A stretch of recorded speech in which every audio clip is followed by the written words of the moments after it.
Rev up your engines!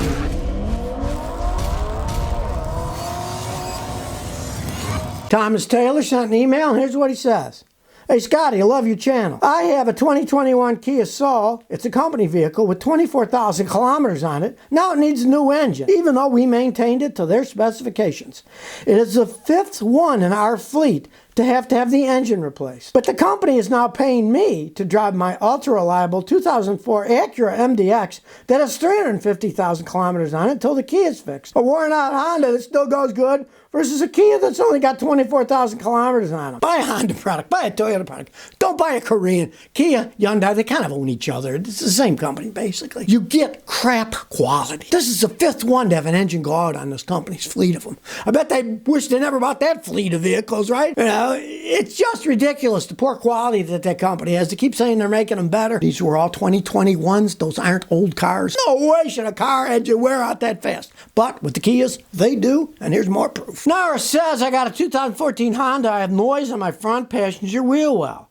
It flaps and bangs only when it's sat overnight. When I drive after it's sat, it goes away after a few minutes. You say it's your front passenger wheel well, right? Do this. Take that tire, put it in the back, put the back one in the front. If the noise moves to the back, it's just a bad tire. I see that all the time. When the tires go bad, when you sit overnight, the belts say they're getting bad, they stretch. Then when you take off, flap, flap, flap, flap. But once it gets rolling, they stretch out and they don't flap anymore. You probably just have a bad tire. Now do look, there might be some oddball thing like a piece of plastic grocery bag stuck in there that's flapping and then it stops flapping. You could have something wrapped around the axle. Lots of things could do it, but from my experience, it's normally a tire. If you got a plastic bag, great, take it off, pull the pieces up. But normally it's the tire stretched, it's worn, it's not round, it flaps until you start spinning, then it's round again. I've seen that happen so many times. So crawl under there first. You might be a plastic bag on your axle. What the heck, but if not, put that tire in the back. The noise moves to the back, just buy another tire. Bluebird Bob says, the Toyota dealer didn't use the right oil grade that says on the cap of my Toyota. I have a 4Runner which calls for 5W30. It says it on the cap.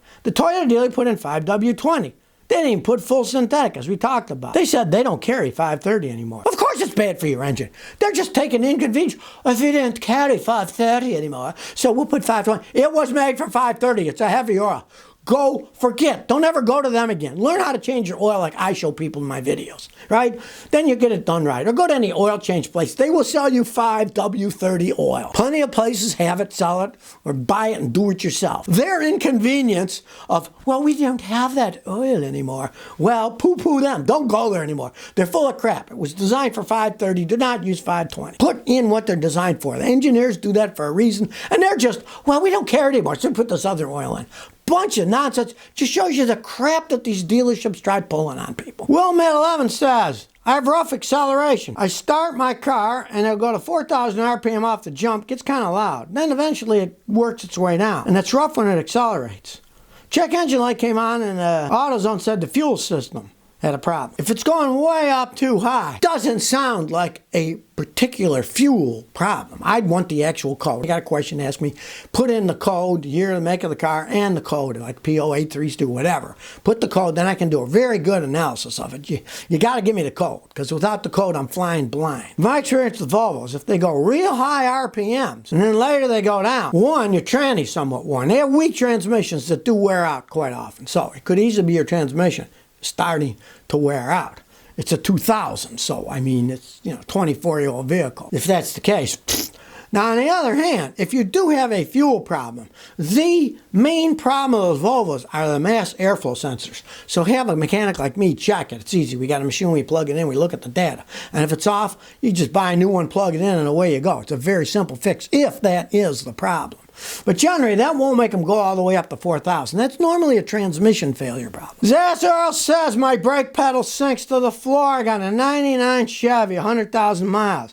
The master cylinder is going bone dry. When I press down, it sinks to the floor, and it's leaking under the center of the car, but not leaking from any of the tires. All right, you say the center of the car. Generally, when they do that, they sink and you're losing fluid, and you don't leak in any of the wheels. It usually means your brake master cylinder is leaking, so look at your brake master cylinder. That bolts it to the booster, and if you see at the back side between the booster and the master where it bolts in, fluid's coming out. then you need a master cylinder, and then quick, take it off and suck all the fluid out of the booster. You might be able to use your booster over, right? If that's not leaking there, but you follow where the leak is coming up, you could have a problem. It is 99. You could have rusted lines somewhere. Follow all the lines and see if anywhere the connectors are rusted and they're leaking. There's an equalization valve in the middle. Maybe that valve is rotten and leaking, and it's leaking. You'll need a new valve there. Trace the lines and see exactly where it's coming from. But if it's coming from the master cylinder and the booster and going down and dripping, you need a new master, and you might have to replace the booster, but you can suck the fluid out of the booster when you take the master off and see if it still works by putting a new master on. If it works okay, you can drive it. Car owner says, I got a broken dipstick on my Dodge Caravan, 05. My original old dipstick is a metal stick with a yellow plastic ring, and that's broken off and it's stuck inside. The oil change guy did it. Is his fault? Should he pay for the repair? Well, of course it's his fault. He broke it. I mean, now, it's not that big of a deal, because realize this. Your dipstick goes into that tube. The tube comes off of the engine. There's just either a rubber O-ring or a little bolt. You take off the bolt and you pull the whole thing out. Once you pull the whole thing out, you can get the old dipstick out, and then you can buy another one at AutoZone or any place. Bolt the tube on and the dipstick will go right back in, and away you go. It's not that big of a deal to fix it, but they should fix it. If they broke it, make them fix it. Now, if push comes to shove, the plastic part's broken, you can say, look, I'll buy the dipstick. All you gotta do is take it apart and replace it. But like I said, it's so easy. One little bolt, and some of them don't even have bolts. They're just an O-ring. You wiggle it and pull it out. You can easily do it yourself, and though they will break. I mean, geez, the thing's what? It's 19 years old and has 260,000 miles, and it's plastic crap. Just garbage. They used to make them out of metal. They never broke, right? Now they make them out of, and some of them, the whole thing is plastic, even the dipstick, and that's even worse. Then they'll snap off, and pieces could even get inside the engine. RM60 says, my brakes lurch. I got a 2023 Subaru Forester, and I have 2,200 miles, and it lurches and jerks when I brake. At the end of the brake. When I press the gas during the engine braking, there's a jerk and the RPMs actually decrease, and it feels like it's engine braking. I took it to the dealership. They said it's normal. But the loaner they gave me didn't do this. What should I do? Okay, go to a different Subaru dealership. They'll lie about everything. That's normal. That's normal. I mean, it could be a situation where you turn your steering wheel to the left and the car goes right. They'll tell you it's normal. They don't make any money on warranty issues. So they want to just chase you away. Find a different dealer and contact Subaru of America and say, hey, this is ridiculous. You have some kind of problem. Now, I know modern cars. That's a 2023. Everything's computerized. It's got computerized traction control, safety control, anti-lock braking systems. Something's wrong with your car. They should not act like that. Like you said, you got in a loaner of the same vehicle. It did not do that, but yours does. Line of baloney. And if I were you, I'd make a video with the loaner one show. Look, this isn't doing it. Here's mine. Mine does it. Fix it. And just give it to them. Say, I bought this thing new. Fix it. Or I'll sue you under the lemon law and I'll get a different car. There are laws for that kind of stuff, and they'll be lying to you forever. It's not normal. You did the most logical thing on earth. You said, look, the one you gave me doesn't do it. How come mine does? Of course, then they'll just, well, no, you're imagining the whole thing, they'll say, That's why you want to make videos.